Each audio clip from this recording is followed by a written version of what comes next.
So I am Argyro Toumazou. I'm a cultural producer from Cyprus.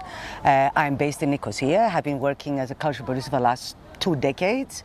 So yeah, that's what I do.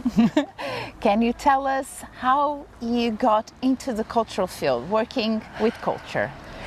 I started in a family business because we had the war, we had our home taken, our livelihood, my father's factory. He died very soon after the war. So I was the oldest daughter and I had to take over the factory. We were making ladies' underwear, exporting them to Europe. Oh God. However, I had the bug of culture since I was young. So even though I was working in the factory, I was doing a bit of performances at the theatre. And then as soon as sometime I had a child, I thought enough of this, let's close this and then let's stay home. Stay home was what I wanted. However, artist friends came around and said, could you help us in this? And then I started helping them. I kind of helped to set up the Cyprus Chamber of Fine Arts, and I realized that artists and the cultural world really lack the knowledge of handling and managing and the project and finance and all this. So I got into this field by helping artists and organizations, and gradually I did more and more. Of course, this is what I love doing anyway. So. How old were you at the time? 38, 39. Okay. Yeah. And you got your kids into it as well? No. My husband is an actor, but my kid chose to go away from artists because he didn't see it as a very interesting field for him. But yeah. But your kids grow up in this environment, so yes.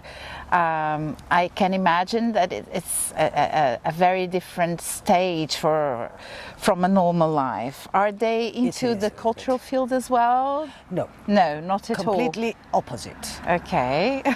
But then one has to live with it. I went opposite the way my family brought me up, so you have to accept things.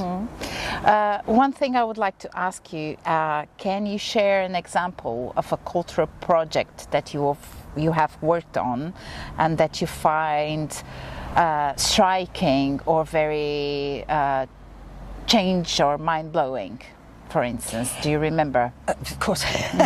Tell us. Of course I remember, because I have a lot of examples like this. Why? Because when I started working with the arts and culture, it was obvious that the Republic of Cyprus side and the Turkish Cypriot community side, we were not allowed to talk to each other. So as soon as the borders opened, so we can cross, and we went to our lands and they came over, for me it was obvious that a rapprochement between the two people was necessary. We as a family always lived and worked with Turkish Cypriots. They were always part of our lives. So this separation for me didn't make sense. It still doesn't make sense. So the first project that I did that really changed a lot of things, in my opinion, was the European project that I did with the Turkish Cypriot organization, and I brought together for the first time Turkish Cypriots and Greek Cypriots. We took them in residencies both sides, and it went on for 3 years, and all these people have created contacts and relations between them. So I consider that very important. I can still see them today. Another one was the Leaps of Faith, which is again just as the borders open. We did it in the Green Line, the buffer zone outside Lidra Palace. And after we finished and it was so successful, this same building, other NGOs got in, and now it's called the Home for Cooperation, and it's where we all gather when we have bi-communal or multi-communal projects. So which has changed the geography of the place. And even the latest one that I did, Imagining Home, which is again in the buffer zone of central Nicosia, which nobody walks into it just like that. You just only walk across. We created an exhibition there. So suddenly people, as they walk, it's not just a borderline, but you also see an exhibition with Turkish Cypriots and Greek Cypriots talking about homes and what is it, because home means a lot about Cypriots. To think different ways of looking at homes, contemporary and future, I consider very important. Yes, and it was quite. Now that you're speaking of it, it reminds me a little bit of the Berlin Wall. Yes. Right? And that was an inspiration for me. When I flew for the first time in East Berlin to cross and go to the Charlie's checkpoint, whatever it's called, And then I went on the western side of Berlin, and then I saw these Berliners not only cycling and walking and doing graffiti on the wall, and I'm thinking, why are these people not afraid? Because on the other side you could see the soldiers with the guns. Yes. Why are we so afraid to go close to the Green Line? And now I'm living close to the Green Line, so this was an inspiration for me. Yes. And definitely culture brings a bridge.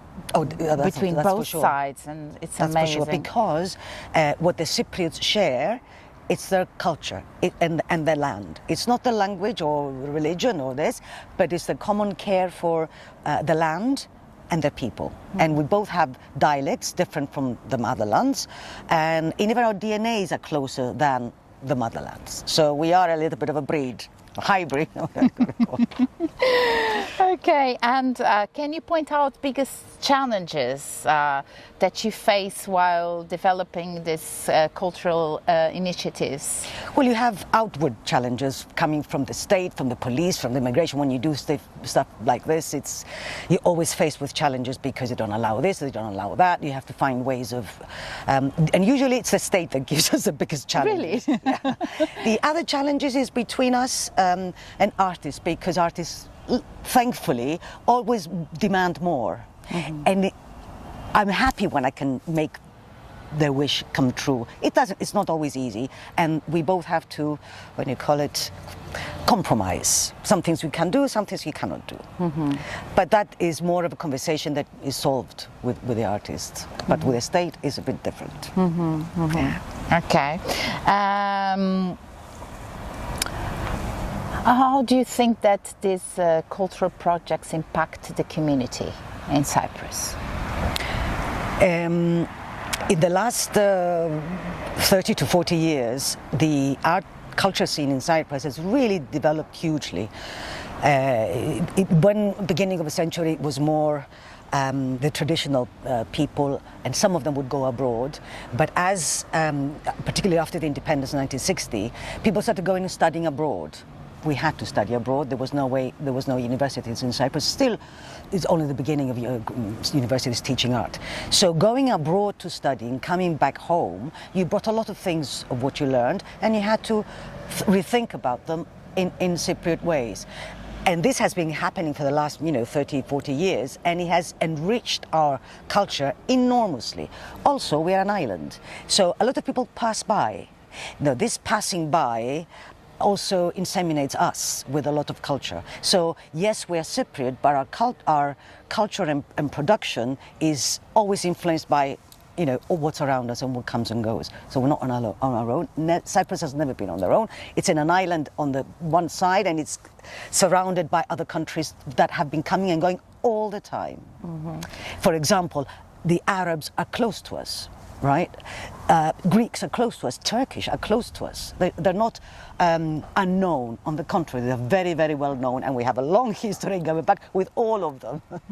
But it's so nice when you go to Turkey or Egypt or Syria or wherever, and you listen to Greek music and they like it. You say, Greek, yes, lovely. Let's put you some Greek music.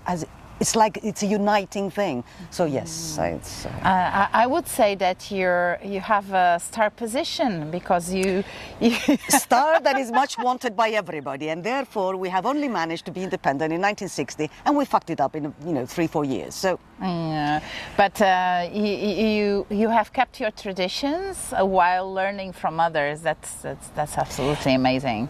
Yes, because it's the things that unite us. Yes, we want the new, the other, but at the same time there is the introversy of who we are and what can we do. A little bit proud in what you are, right? Yeah. Okay. How do you see the future of culture in your country? Well, I'm a hopeful person, always have been, and I'll always look for the good, because if you feed the good, the bad stays behind. And we now have a new Ministry of Culture, which we didn't have for a long time. Not only this, I'm involved in an advocacy group of the visual arts with the ministry, and they have started to listen to us. For the last 4 years, we have been suggesting things, and they have been responding in positive ways.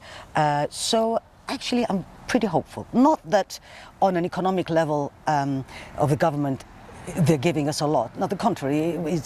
Cyprus is the worst in spending on culture. We keep pushing and pushing, but it cannot go worse. It can only go better. Because, for example, now they're doing a new legislation on recognizing artists to work and having social insurance. They didn't before. But of course, we're very back behind, but we have a lot of things to cover. But things are happening. Why? Because we have so many people coming and people visiting, and of course, governments are interested in the tourism revenue. And tourists, of course, don't come just for the sea and the high buildings or the whatever, and the food. They also come for culture. Yes, so culture is a product for them. For us, it's a way of living. But fortunately, they start seeing things that way. Fortunately, they start seeing. Of course, you realize that the kind of culture that I do is usually critical, to say the least. So you bring up problems that artists go and find, research things that they wouldn't people normally don't care about, and then we bring it up and we make arguments and works around it. So they're not always happy with it. However, it does add to the variety and the richness of culture, so yeah. But I would say that culture also exists to stir things up. Well, exactly. That's what I'm saying. Although they might find it difficult, we take pride and joy in stirring things up. Yes, exactly. Like this last one that I did, that has never been done before, an exhibition in the buffer zone.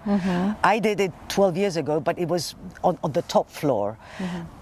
So now it was on the ground floor. It was accepted. The two mayors mayor of Nicosia and the mayor of Lefkosia, Turkish Cypriot mayor, came together. So there are things that gradually change. I understand the young people because they are frustrated. Changes are not happening fast enough or big enough. However, when you've lived a life, and I'm pretty old, you can see that little steps actually make a difference. Because the step that you take today, for example, I did the exhibition 2 months ago, a young person calls up and says, how did you do it? I want to do the same thing. So the minute you open a little door, young people follow, and I like this opening doors that in situations that were closed before. Yeah. I think that also age gives you a little bit of perspective that things do actually happen sometime in the future. Exactly.